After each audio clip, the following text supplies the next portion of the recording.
moment in every man's life when he believes, completely and without question, that he has won. Not just in the small ways, not just a promotion or a new car or a better apartment, but one in the deepest, most personal sense of the word. One against someone who once made him feel small. One against the past. One in a way that the whole world could see, could witness, could confirm with their own eyes.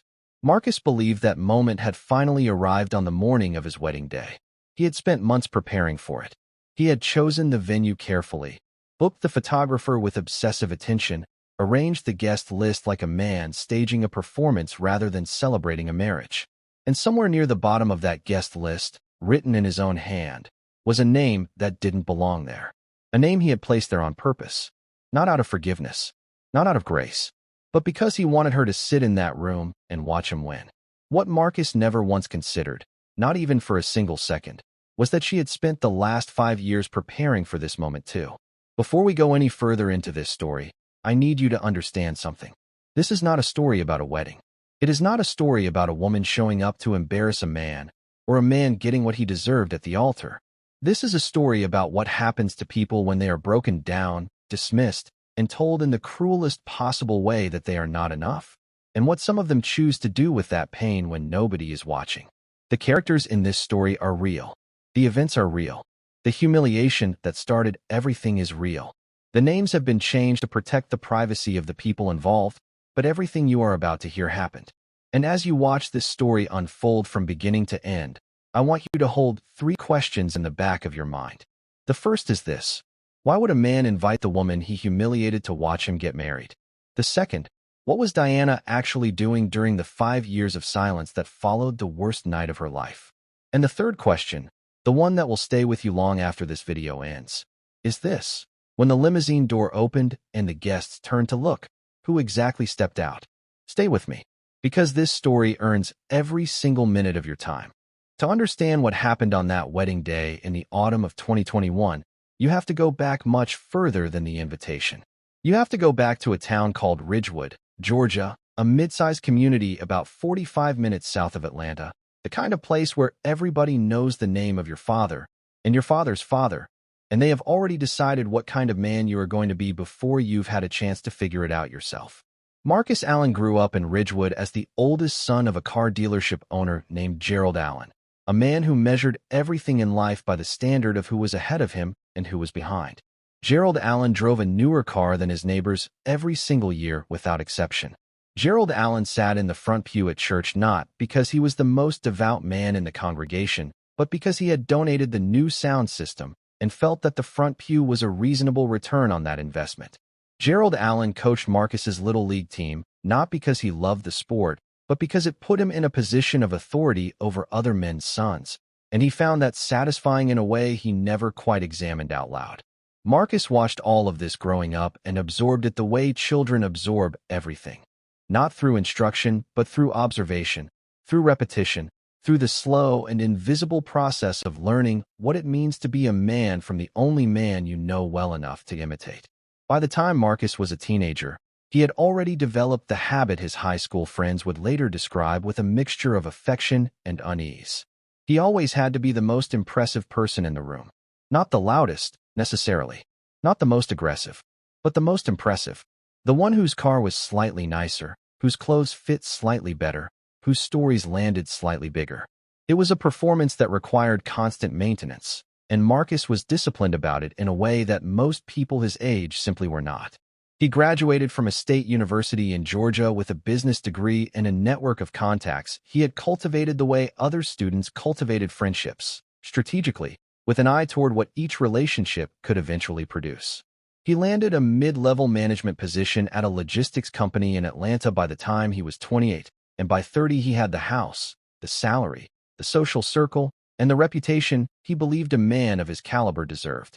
People who worked with Marcus during those years described him in interviews as charming, competent, and quietly competitive. One former colleague, a woman who asked to remain anonymous, put it this way. She said Marcus was the kind of man who would help you carry your groceries to your car and then spend the next hour thinking about how grateful you should be. That is not an accident of personality. That is a blueprint. And it is the blueprint that explains everything that came next. Because it was in the summer of 2015, at a rooftop gathering hosted by a mutual friend in Midtown Atlanta, that Marcus Allen met Diana Reeves. And for a while, just a while, the blueprint got complicated. Diana Reeves grew up in Charlotte, North Carolina, in a household that was the precise opposite of Gerald Allen's. Her father was a high school history teacher. Her mother worked in hospital administration. They were not wealthy people, but they were deliberate people, the kind of parents who sat at the dinner table every night and asked their children not what they had achieved that day, but what they had learned, what they had noticed, what they had been curious about. Diana grew up understanding that the world was something to be studied, not just navigated. She was the kind of student who finished her assignments early not to impress her teachers, but because she genuinely wanted to get to the next thing.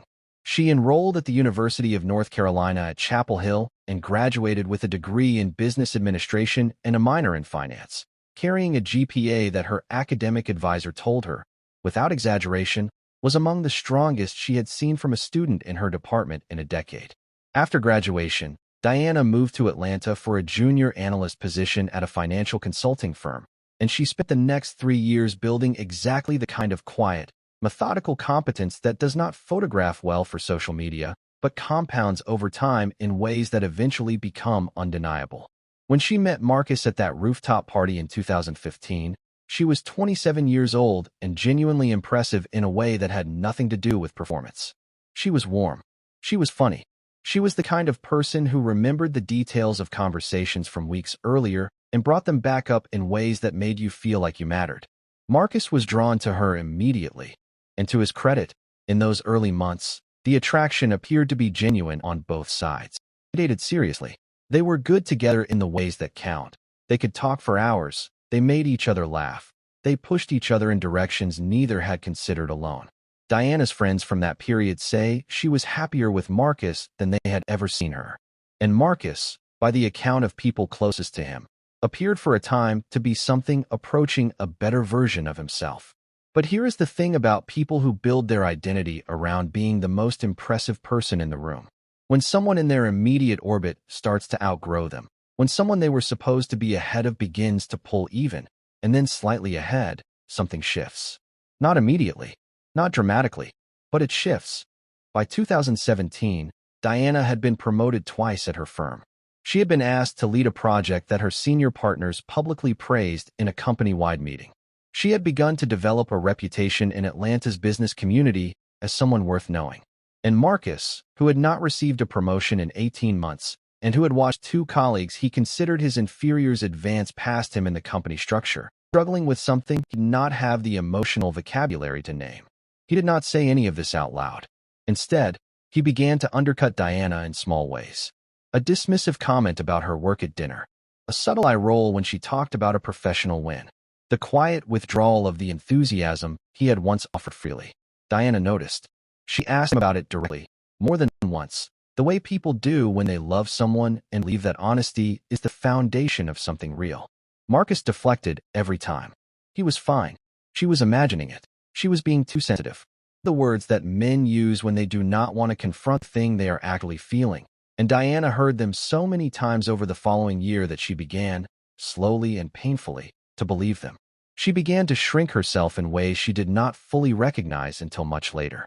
She stopped bringing up her work wins as freely. She deferred to Marcus's opinions more than her own instincts warranted.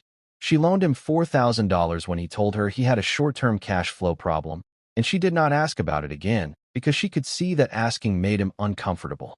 She was doing what people in love sometimes do. She was making herself smaller so that the person she loved could feel larger. And Marcus, whether consciously or not, was letting her. The relationship limped forward through 2017 and into 2018, held together by the history they had built and Diana's genuine belief that the man she had fallen in love with at that rooftop party was still in there somewhere, waiting to come back. But Marcus had already made his decision. He had already met someone else, a woman named Brittany, younger, newer, and more importantly, someone who had not yet had the chance to outgrow him. And rather than ending his relationship with Diana in private, with whatever dignity the 3 years they had shared deserved, Marcus chose to end it in the way that would cause the most damage and produce the most audience. He chose a restaurant. The same restaurant where he and Diana had their first date. He invited Brittany. He did not warn Diana. And on a Thursday evening in March of 2018, in front of a dining room full of strangers and three of Diana's closest friends who had been told only that they were having a casual dinner, Marcus Allen stood up from the table and delivered the sentence that everyone who was present that night would remember for the rest of their lives.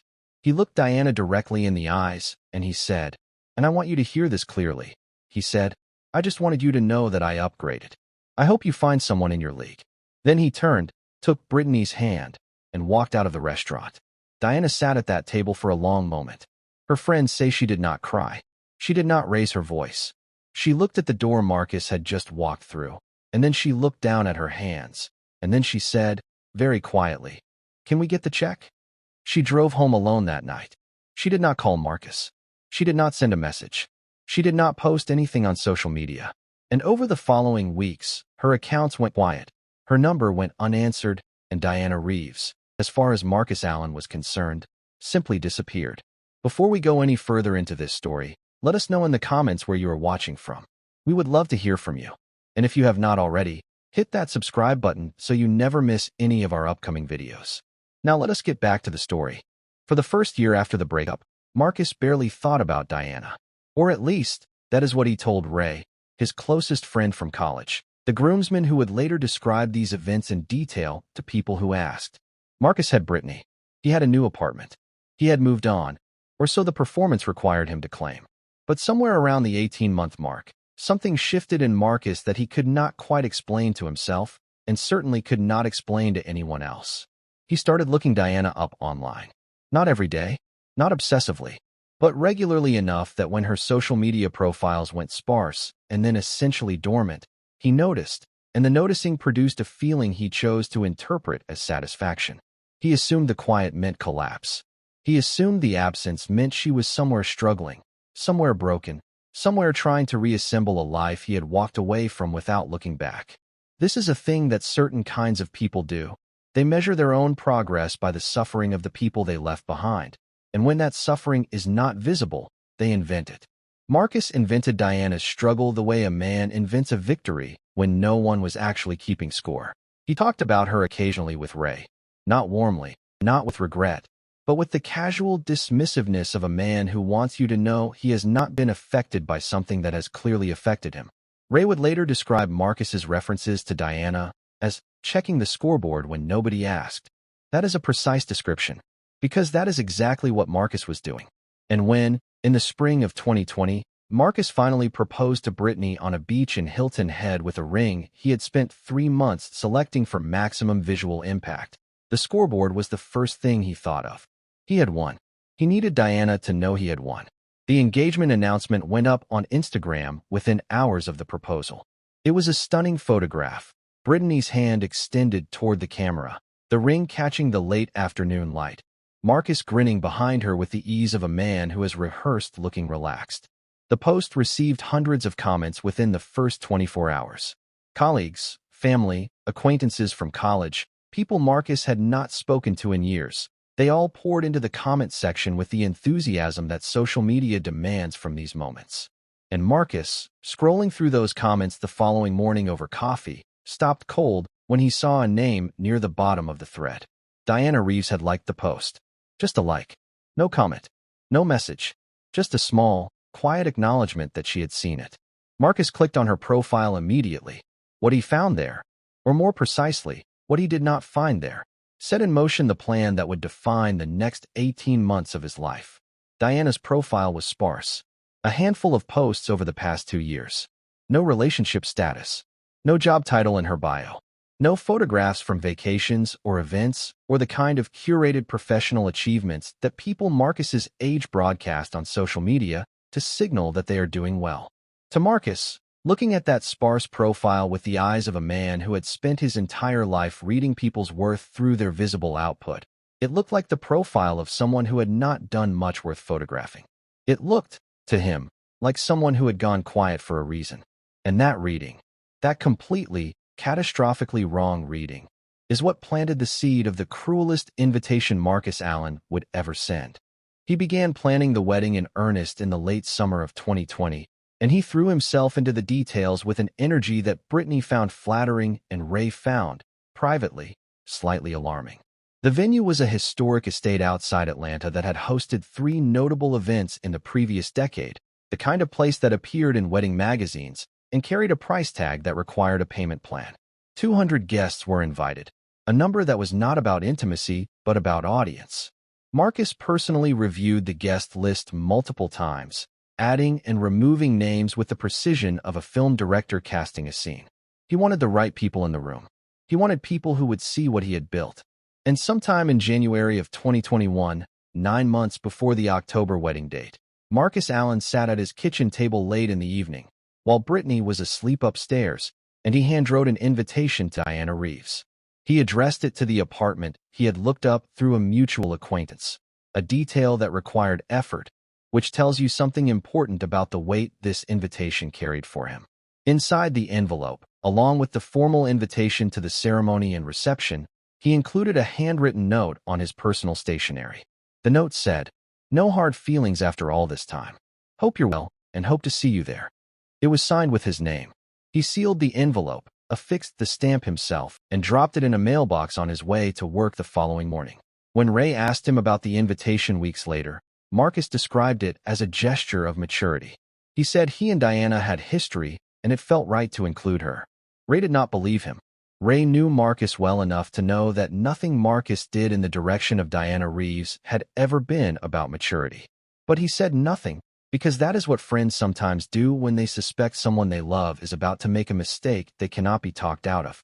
What Marcus told Brittany about the invitation was a carefully edited version of the truth. He told her Diana was an old friend he had dated briefly, someone he had stayed loosely connected with, someone it seemed polite to include. Brittany, who had no reason to know the full history and no way of knowing what Marcus had said in that restaurant in March of 2018, accepted the explanation without suspicion. She was busy planning a wedding. She trusted her fiancé. And Marcus, having secured both the invitation's delivery and Brittany's uninvestigated acceptance of it, settled back into the months of preparation with the quiet confidence of a man who believes he has already written the ending of a story that has not yet been performed. He imagined Diana receiving the invitation. He imagined her opening it in whatever modest apartment he had pictured her living in, looking at the venue name, looking at the date, and feeling the particular weight of understanding that the man who had told her she was not in his league was now marrying someone who was. He imagined her deciding whether to go, torn between the pain of attending and the worse pain of not knowing. He imagined her showing up in something she had put too much effort into, sitting somewhere near the back, watching the ceremony with the quiet devastation of someone who understood, finally and publicly, that she had lost. This was the film Marcus had written in his head. These were the shots he had planned. What he did not plan for. What he could not have planned for, because it required knowing what Diana had actually been doing for the past 5 years, was that Diana had written an entirely different ending. And she had been working on it since the night she drove home from that restaurant in March of 2018. Here is what happened to Diana Reeves in the 5 years that Marcus Allen was not watching. The night of the breakup, Diana drove home from the restaurant, sat in her parked car in the garage of her apartment building for approximately 45 minutes, and then walked upstairs, made herself a cup of tea, and opened her laptop. She did not open social media. She did not draft a message to Marcus. She opened a spreadsheet she had started months earlier, a financial model she had been building in her personal time, separate from her work at the consulting firm, related to a business concept she had been developing quietly for almost a year. She worked on it until 2 in the morning. She got up the next day and went to work. And then she did that again the following day, and the day after that. And for the next 6 months while Marcus Allen was posting photographs of himself and Brittany on Instagram and telling his friends he had upgraded, Diana Reeves was working on something she had put on hold for 3 years because she had been busy making herself small enough to fit inside a relationship with a man who needed her to be smaller than she was. She was done being small. She had always been drawn to the operational side of business, the machinery of how companies actually function, how decisions get made, how processes either scale or collapse under their own weight. During her time at the consulting firm, she had developed a specialty in operational restructuring, identifying the inefficiencies in a company's internal processes and rebuilding them in ways that saved money and increased output. She was genuinely gifted at it in the way that people are gifted at the things they were built for, and her senior partners knew it, and she had been underutilizing it for years. In the months after the breakup, she began aggressively building her expertise into something she could own. She networked with a discipline that left her former colleagues genuinely astonished when they looked back on that period later. She took every meeting. She said yes to every introduction. She rebuilt her professional identity from the ground up, not as someone's girlfriend, not as a supporting character in someone else's story, but as Diana Reeves, a person whose name, when spoken in certain rooms in Atlanta's business community, began to carry its own specific weight. In early 2019, approximately 10 months after the breakup, Diana was introduced through a mutual contact to the founder of a technology-adjacent startup based in Atlanta called Meridian Logistics Solutions, a company building software tools for mid-sized distribution companies that was growing quickly but struggling badly with its internal operational structure. The founder, a man named Thomas Park, had been looking for an operations director for 8 months and had not found anyone who understood both the technical side of his product and the human side of his company well enough to manage both. Diana interviewed with him on a Tuesday afternoon in February. By Thursday morning, Thomas Park had called her back and offered her the position at a salary that was 40% higher than what she was making at the consulting firm. She accepted. She gave her notice that same afternoon. And then Diana Reeves, who had spent the previous 3 years making herself smaller, walked into Meridian Logistics Solutions and did exactly what she had been born to do. Within her first 6 months, she had identified and corrected 3 major operational inefficiencies that the company had been hemorrhaging money through without fully understanding why. She rebuilt the project management structure from scratch. She implemented a communication system between the engineering and sales teams that cut the average product feedback cycle from 11 days to 3. Thomas Park, in an interview conducted years later, said, and I am paraphrasing here because the man is not given to dramatic language. He said that bringing Diana on team was the single best decision he made in the company's history. He said that the version of Meridian Logistics Solutions that existed before Diana was a company with a good idea and a slow leak. The version that existed after Diana was a company that was ready to be acquired. In November of 2020, Meridian Logistics Solutions was acquired by a larger regional distribution technology firm, a deal that valued the company at a figure that would have been impossible 18 months earlier. Diana's equity stake in the company, which she had negotiated as part of her compensation package when she joined, because Diana Reeves had always known her own value, even when she was pretending otherwise. That equity stake translated into a financial outcome that changed the trajectory of her life in a single afternoon. She was 32 years old. She was completely debt-free for the first time in her adult life. She had money in the bank. She had a reputation in the Atlanta business community that was entirely her own. And she had, in the quiet of her own life, become exactly the person she had always been on her way to becoming, before she had taken a detour through a relationship with a man who needed her to be less. It was in the spring of 2021, a few months after the acquisition closed, that Diana was introduced at a business conference in Charlotte, her hometown, to a man named Richard Cole. Richard was the founder of a mid-sized technology firm based in Charlotte called Cole Systems, which built enterprise software solutions for healthcare administration companies. He was 41 years old, measured in the way that genuinely confident people are measured, the kind of man who listens to you when you speak without appearing to be mentally composing his response while you are still talking. He had been mentioned in Forbes 2 years earlier in a piece about regional technology entrepreneurs who were building significant companies outside of the traditional Silicon Valley corridor. He was not flashy about any of it. He drove a sensible car. His social media presence was minimal to the point of being almost invisible. But in the rooms where it mattered, in the conference rooms and boardrooms and private dinners where the actual work of building serious companies gets discussed, Richard Cole's name carried the kind of weight that does not need to announce itself.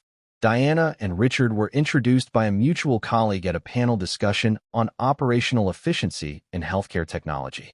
They talked for 45 minutes after the panel ended, standing in a hotel corridor while the rest of the conference moved on around them, and by the time they said goodbye, they had exchanged numbers and made plans to have dinner the following evening.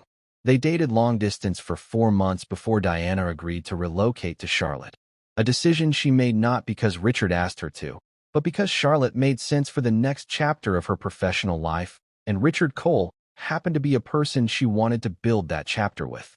By the autumn of 2021, they had been together for 5 months. They were serious. They were happy in the quiet, grounded way of two people who have both been through enough to know what actually matters. And it was on a Saturday morning in late September of 2021, while Diana and Richard were eating breakfast together in the kitchen of the Charlotte apartment they had begun to share, that the mail arrived. Diana went to the box. She came back with a small stack of envelopes. She set most of them on the counter, but one she held in her hand, turning it over slowly, looking at the return address for a long moment before she opened it. She read the invitation. She read the handwritten note. She set both pieces of paper down on the kitchen table.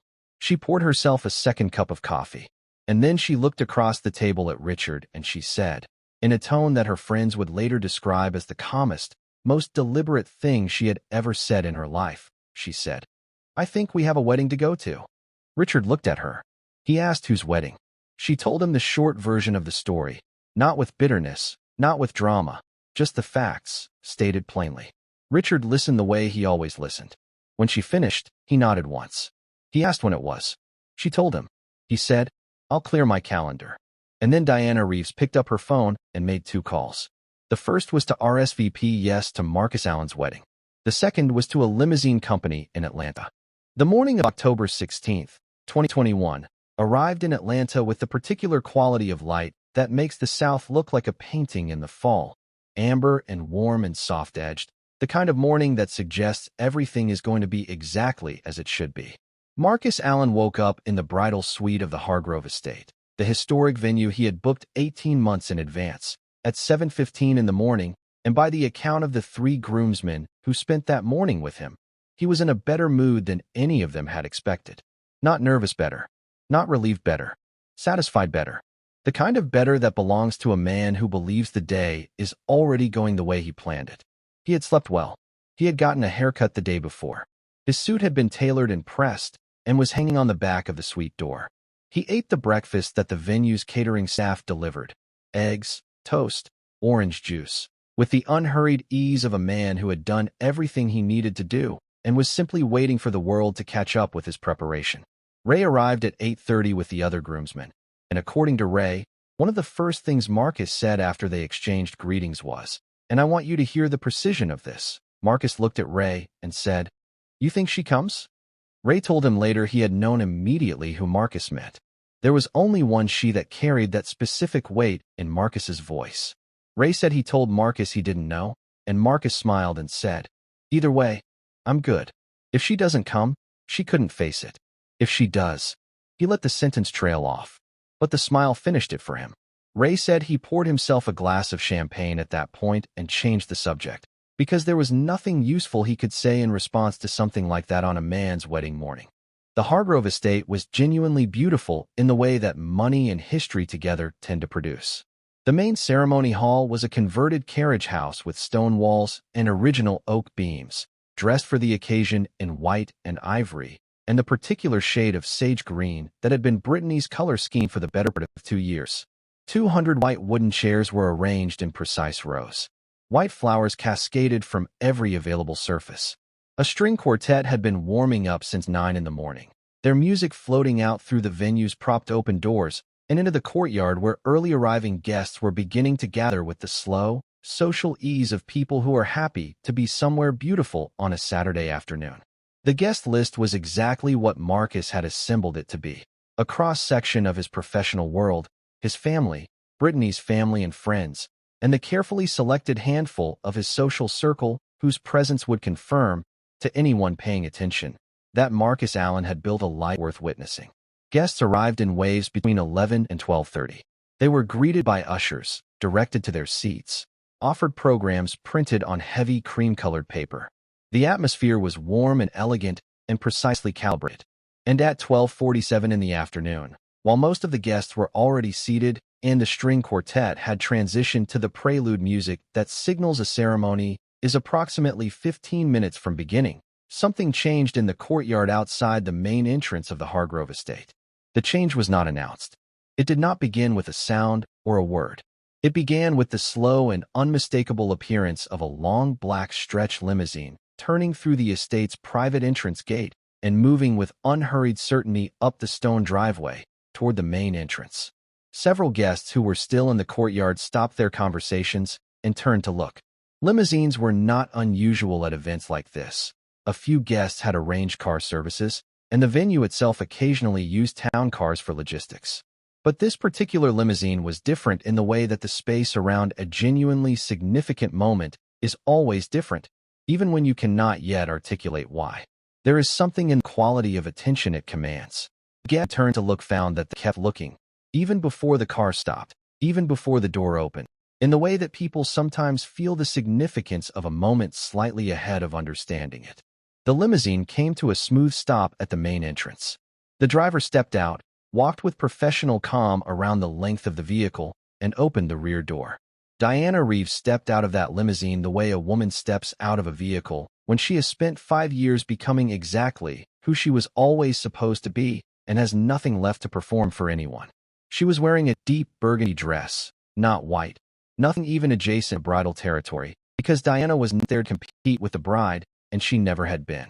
The dress was tailored and understated and exactly right in the way that things chosen with genuine confidence rather than the need for approval tend to be exactly right. Her hair was done. Her posture was the posture of a woman who had negotiated an acquisition and sat across conference tables from people twice her age and come out of those rooms with exactly what she had walked in to get. She was not performing. She was simply present. And then Richard Cole stepped out of the limousine beside her. Richard Cole was 6'1", broad-shouldered, and wearing a suit that fit him the way expensive things fit people who do not need to tell you they are expensive. He placed his hand at the small of Diana's back with the naturalness of a person who has been there many times before. He looked around the Hargrove estate's courtyard with the measured appreciation of a man who had been to enough beautiful places to know this one deserved the acknowledgement without requiring the performance of it. And two of the guests standing in that courtyard who recognized him. 2 men from Marcus's professional network, a logistics company executive named David Garrett and a financial services partner named Steve Marsh, looked at Richard Cole and then looked at each other with the particular expression of people who have just encountered something they did not expect and are rapidly recalibrating. David Garrett leaned toward Steve Marsh and said, in a voice low enough to be private, but not low enough to be inaudible to the couple standing nearest to them, "That's Richard Cole. Cole Systems. He just closed a $40 million Series B last quarter." Steve Marsh turned to look at Diana. He said, "Who's the woman?" David Garrett said he didn't know. He said she looked like she ran the place. They were not wrong. She looked exactly like she ran the place. She looked like she had always run the place and had simply been somewhere else for a while. Word moved through the Hargrove estate the way word moves through any room full of ambitious, socially attuned people who have nothing to do in the 15 minutes before a ceremony begins except talk to each other, which is to say, it moved very quickly and with very little friction. By the time Diana and Richard had been guided to their seats in the third row by an usher who had no idea what he was facilitating, at least a dozen guests had discreetly pulled out their phones under the guise of silencing them for the ceremony and had instead typed Richard Cole's name into a search engine, his company's website, the Forbes mention, the LinkedIn profile with 4,000+ connections, and a profile picture that matched the man currently sitting 3 rows from the front of the Hargrove estate. The searches confirmed what David Garrett had said, and then the whispers expanded outward, quiet and constant, the way water expands when you drop something into it. Not dramatic, not disruptive, but impossible to stop once it has started. People introduced themselves to Diana and Richard during the remaining minutes before the ceremony. Not everyone, but enough. The people whose professional instincts overrode their social manners. The people whose calculus about who mattered in a room shifted the moment they understood who they were sitting near. Diana was gracious with every one of them. She was warm.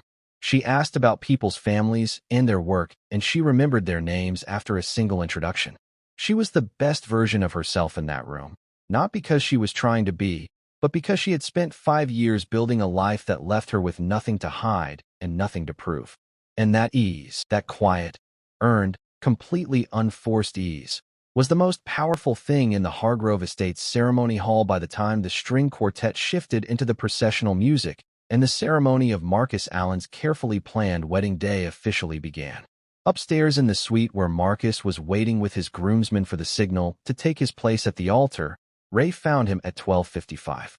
He came through the door with the expression of a man who has been asked to deliver information he would rather not be delivering. And Marcus, who knew Ray's face as well as anyone could know a face after 20 years of friendship, looked at him before he said a word and said, "What?" Ray told him. He told him that Diana had arrived. He told him about the limousine. He told him about Richard Cole. He told him about David Garrett's reaction in the courtyard, about the phones coming out during the processional wait, about the fact that by now the better part of the room was aware that someone had arrived who was drawing the kind of attention that Marcus had spent 18 months of wedding planning and 200 invited guests trying to draw to himself. Marcus went very still in the way that people go still when they have been struck by something they were not built to absorb. He did not say anything for a long moment. And then he said the 3 words that Ray would remember for the rest of his life. The 3 words that told Ray everything he needed to know about how completely and catastrophically the plan had inverted itself. Marcus said, "She planned this." Ray said he didn't answer, because what was there to answer? Diana had not planned anything. She had simply become someone. She had simply shown up as herself. But Marcus, whose entire framework for understanding human behavior was built around the performance of advantage, could only read what had happened through that framework. And through that framework, Diana arriving in a limousine with a CEO beside her, on the day he had invited her to watch him win, looked exactly like a countermove in a game he thought he was running uncontested. And maybe that was the most painful part of the whole thing. Not that Diana had come prepared to outshine him, but that she hadn't needed to prepare at all. The ceremony began at 1 o'clock in the afternoon. Marcus walked to the altar with the composure of a man who has decided in the last 5 minutes that composure is the only option left to him. And he held it with the rigid determination of someone gripping something that keeps trying to slip from their hands. The guests rose for the processional. The flower girl walked the aisle. The bridesmaids followed in their sage green dresses. And then Brittany appeared at the back of the ceremony hall on her father's arm in a gown that had taken 8 months and 4 fittings to get right. And she was genuinely beautiful in a way that had nothing to do with anyone else in that room, and everything to do with the fact that she was a woman who believed she was marrying someone who loved her. Marcus watched Brittany walk toward him, and he said his vows in the right order with the right words at the right moments. And if you had been watching from a distance with no knowledge of what had happened in the courtyard 20 minutes earlier, you might have seen nothing unusual at all. But the people who were close enough, the groomsmen, the front row family members, Ray standing at the altar with his hands folded and his eyes doing the thing they always did when he was watching Marcus very carefully. Those people saw the moments when Marcus's focus drifted. Not dramatically, not in a way that Brittany, looking at him from 3 feet away with tears in her eyes, would have noticed or needed to notice. But the moments were there. A half-second pause before a response. A slight shift in the quality of his attention during the ring exchange. A single glance, brief, involuntary, immediately suppressed, toward the 3rd row on the right side of the ceremony hall. Ray saw it. He followed it with his own eyes for just a moment. Diana was sitting with her hands folded in her lap, her posture easy and comfortable, her expression the expression of a person who is content to be exactly where they are. She was not watching Marcus with triumph. She was not watching him with grief. She was watching a wedding ceremony with the quiet attention of a guest at a wedding ceremony.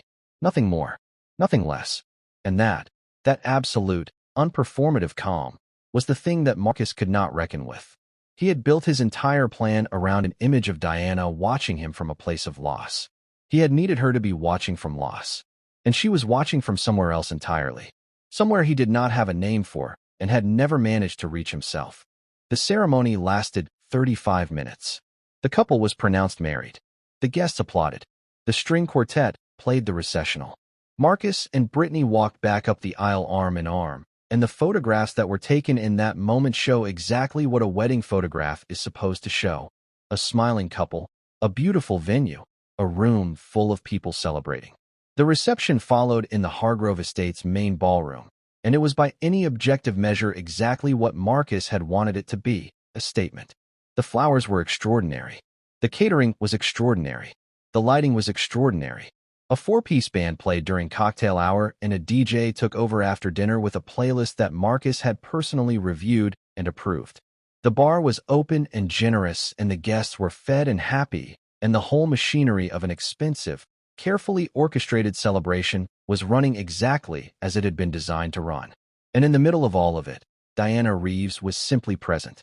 She was at her table during dinner with Richard beside her. She ate her meal. She spoke with the people seated near her.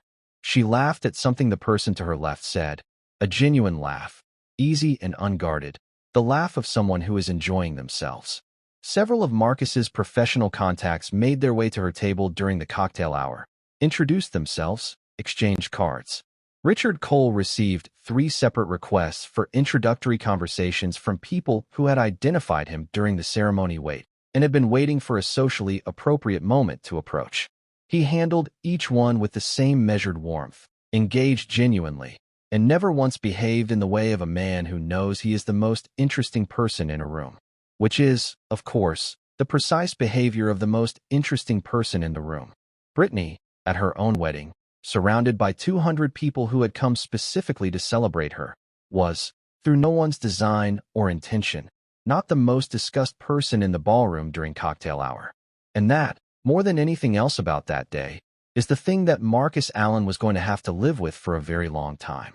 Here is the part of the story that nobody who heard it second or third hand expected. The part that reframes everything that came before it, and, if you have been paying attention to who Diana Reeves actually is, should not surprise you at all, but will. Approximately an hour and 40 minutes into the reception, after dinner had been cleared and the dancing had begun and the room had reached the particular loosened energy of a party that is going well, Marcus Allen excused himself from the table where he had been sitting with Brittany and her family, and he walked across the ballroom to the table where Diana and Richard were sitting. Richard stood as Marcus approached, not aggressively, just the natural rise of a man with good manners, and Diana placed a hand on Richard's arm, lightly, briefly. It's okay. Marcus reached the table. He stood in front of Diana Reeves for the first time in 3.5 years. According to 2 separate guests who were close enough to the table to follow the exchange without appearing to, what happened next was not what anyone who knew Marcus Allen would have predicted. He was not cold. He was not performative. He was not the version of himself that had walked into a restaurant in March of 2018 and delivered a sentence designed to flatten someone. He was, by the account of those 2 witnesses, quiet. He said, "You look good, Diana." He paused, and then he said, "I owe you an apology. For the restaurant. For a lot of things. I've known it for a long time, and I never did anything about it." Diana looked at him for a moment. Not with cruelty and not with the particular kind of victory that small people wear in moments like this. She looked at him with the eyes of someone who has already processed something fully and moved entirely through it. And then she said, "I know you are, Marcus. I forgave you a long time ago. Not for you, for me." She picked up her glass. She said, "Congratulations on your wedding. I genuinely mean that." And she turned back to Richard. Marcus stood there for a moment. Then he nodded once. Not to Diana specifically, but in the way people nod when they have just heard something that confirmed something they already knew about themselves and cannot argue with. He walked back across the ballroom to his wife.